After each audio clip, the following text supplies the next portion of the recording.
بسم اللہ الرحمن الرحیم۔ شریعت اسلامیہ میں قربانی سے مراد اللہ رب العزت کا قرب حاصل کرنے کے لیے مخصوص دنوں میں مخصوص جانور کو مخصوص شرائط کے ساتھ اللہ رب العزت کی رضا کے لیے ذبح کرنا، یہ قربانی کہلاتا ہے۔ قربانی کی تاریخ اتنی ہی قدیم اور پرانی ہے جتنا کہ تقریباً انسان کی تاریخ ہے۔ قرآن مجید فرقان حمید کے مختلف مقامات پر قربانی کی تاریخ کا اللہ رب العزت نے تذکرہ کیا ہے۔ سب سے پہلے سورہ المائدہ 6 سپارے میں اللہ رب العزت نے حضرت آدم علیہ السلام کے دونوں بیٹے حضرت حابیل اور جو ان کے دوسرے بیٹے تھے قابیل، ان دونوں کے درمیان جب آپس میں باہمی جھگڑا ہوا تو پھر آدم علیہ السلام نے ان دونوں کے درمیان جب مسئلے کا حل بتا دیا تو قابیل نے کہا کہ میں اس حل کو ماننے کے لیے تیار نہیں ہوں، بلکہ بہتر یہ ہے کہ ہم دونوں قربانیاں کرتے ہیں، اور جس کی قربانی قبول ہو گئی وہ اپنی رائے میں درست تصور کیا جائے گا۔ تو پھر آدم علیہ السلام کے جو بیٹے حابیل تھے انہوں نے اللہ رب العزت کے راستے میں مینڈے کی قربانی جو ہے یہ دی، اور قابیل نے یہ کیا کہ غلے کی قربانی جو تھی وہ اللہ رب العزت کے راستے میں اس نے پیش کی۔ اور اس دور میں قربانی کی قبولیت کا طریقہ کار یہ ہوتا تھا کہ آسمان سے اللہ رب العزت کی طرف سے اللہ کے حکم سے ایک آگ آتی،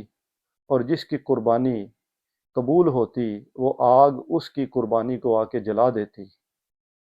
تو جناب حابیل نے جو اللہ رب العزت کے راستے میں مینڈے کی قربانی دی، اللہ رب العزت کی طرف سے آگ آئی اور اس نے آ کے جلا دیا، اور قابیل نے جو اللہ کے راستے میں غلہ بطور قربانی پیش کیا تھا وہ اسی طرح رہ گیا، اور یہ اس بات کی نشانی تھی کہ قابیل اپنی رائے میں درست نہیں ہے، کیونکہ قابیل یہ چاہتا تھا کہ میری شادی جو قابیل کے ساتھ ہی پیدا ہونے والی جو اس کی بہن لگتی تھی، قابیل یہ چاہتا تھا کہ میری شادی اس کے ساتھ ہو۔ اللہ رب العزت نے اس قربانی کا تذکرہ 6 سپارے میں کیا، ارشاد فرمایا وَاتْلُ عَلَيْهِمْ نَبَأَ ابْنَيْ آدَمَ بِالْحَقِّ اِذْ قَرَّبَا قُرْبَانًا فَتُقُبِّلَ مِنْ أَحَدِهِمَا وَلَمْ يُتَقَبَّلْ مِنَ الْآخَرِ۔ تو اس آیت مبارکہ میں اللہ رب العزت نے قربانی کے لیے لفظ قربان کا ذکر کیا ہے۔ قرآن اور سنت میں قربانی کے لیے مختلف الفاظ استعمال ہوئے ہیں۔ قربان کا لفظ استعمال ہوا، اضحیہ کا لفظ بھی استعمال ہوا، جس سے عید الاضحیٰ یعنی قربانی والی عید جو ہے یہ اسی سے مشتق ہے۔ اسی طرح بدنا، یہ بھی لفظ قربانی کے لیے استعمال ہوا۔ ہدی کا لفظ قربانی کے لیے استعمال ہوا۔ نحر کا لفظ جو ہے یہ قربانی کے لیے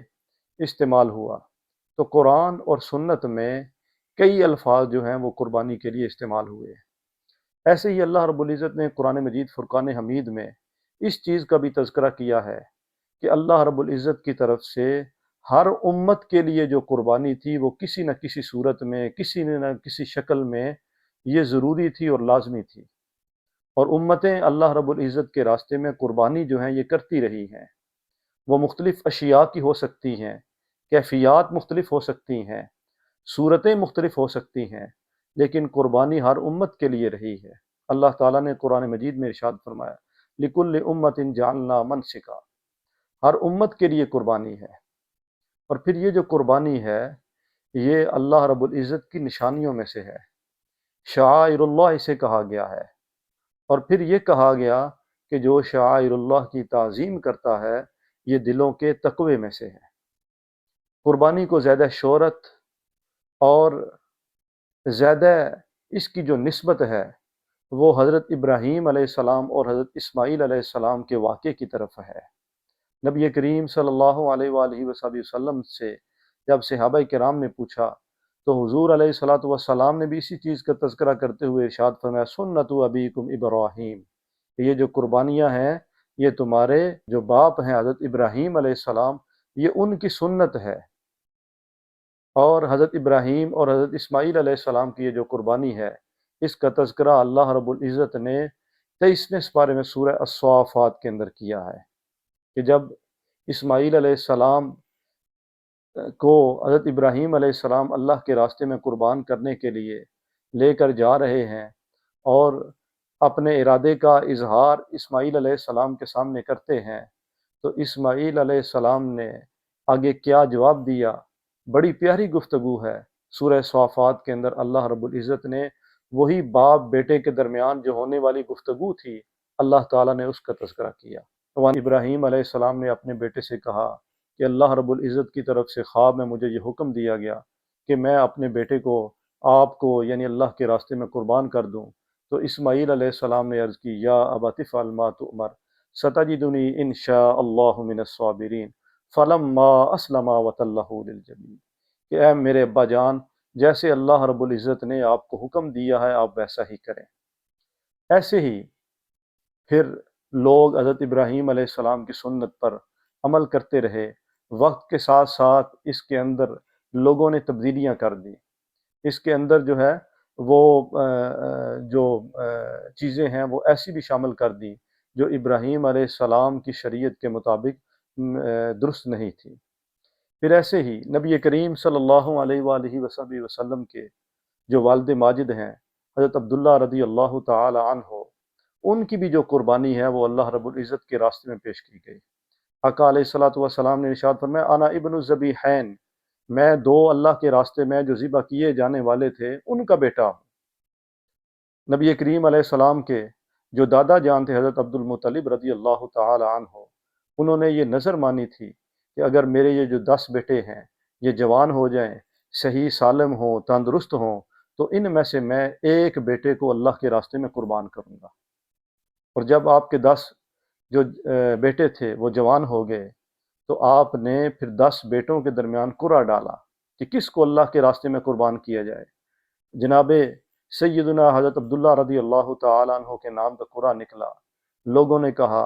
کہ آپ اس طرح کریں کہ آپ ان کی جو ہے وہ ان کے بدلے میں آپ قربانی دے دیں۔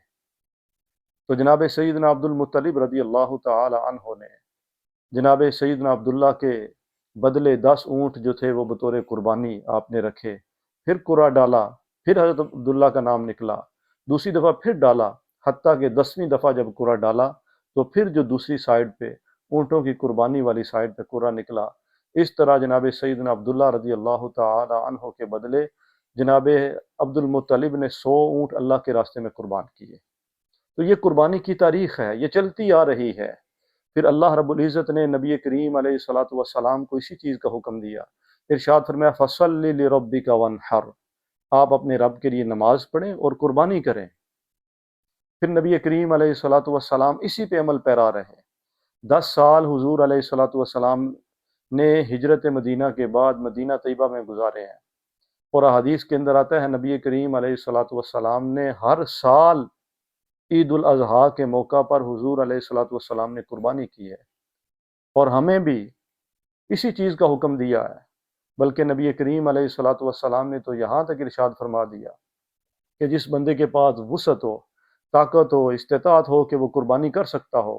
اس کے باوجود وہ قربانی نہ کرے، تو آقا علیہ الصلوۃ والسلام نے ارشاد فرمایا اسے کوئی حق نہیں پہنچتا کہ وہ ہماری عیدگاہ کی طرف آئے۔